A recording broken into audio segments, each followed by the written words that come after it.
భాష రాకపోతే ఎలాంటి ఇబ్బందులు ఉంటాయి అనేది ఈ జోక్ ద్వారా చెప్పదలుచుకున్నాను. ముగ్గురు అమెరికన్స్ ఆంధ్రప్రదేశ్కి వచ్చారు. వారు ఒక బస్ అనుకొని ఇంకో బస్ ఎక్కుతున్నారు. చాలా ఇబ్బంది పడుతున్నారు. ఎందుకైనా మంచిదని చెప్పేసి ఒక తెలుగు మాస్టర్ దగ్గరికి వెళ్ళి తెలుగు నేర్చుకుందామని చెప్పేసి ఆయన దగ్గరికి వెళ్తే, మీ ముగ్గురికి రోజు ఒక్కొక్క పదం నేర్పిస్తానని చెప్పేసి ఆయన మాట ఇవ్వడం జరిగింది. అదే రోజు చెప్పాడు. మొదటివాడికి చెప్పాడు మేమో గ్రౌండ్ అని. రెండోవాడికి చెప్పాడు మా ఆనందం కొరకు మా సంతోషం కొరకు అని. మూడోవాడికి చెప్పారు ఆలస్యమెందులకు పదండి. ఈ 3 పదాలు నేర్చుకున్నారు. మొదటివాడిని అడిగాడు మాస్టర్ గారు, నీకేం చెప్పాను నాయనా అన్నాడు. అనగానే మొదటివాడు అన్నాడు మేమో గ్రౌండ్ అన్నాడు. రెండోవాడిని నీకేం చెప్పాను అన్నాడు. మా ఆనందం కొరకు మా సంతోషం కొరకు.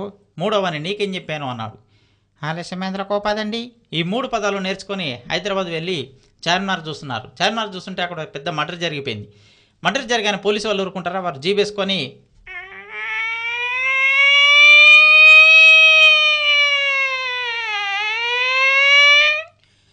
అంటూ పోలీసులు వచ్చేసి అక్కడ నుండి ఎస్ఐ గారు వచ్చారు.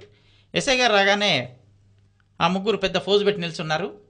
ఎస్ఐ గారు వచ్చి ఎవడ్రా చంపింది అనగానే మొదటివాడు అన్నాడు మేమో గ్రౌండ్. అచ్చా, ఎందుకు చంపినరా అనగానే రెండోవాడు అన్నాడు మా ఆనందం కొరకు మా సంతోషం కొరకు. అనగానే కానిస్టేబుల్ అన్నారు అబే శాలే, ఆనందం కొరకు సంతోషం కొరకు చంపుతారు బే, ఎక్కండి జీవెక్కండి. అనగానే మూడోవాడు అన్నాడు ఆలస్యమెందులకు పదండి.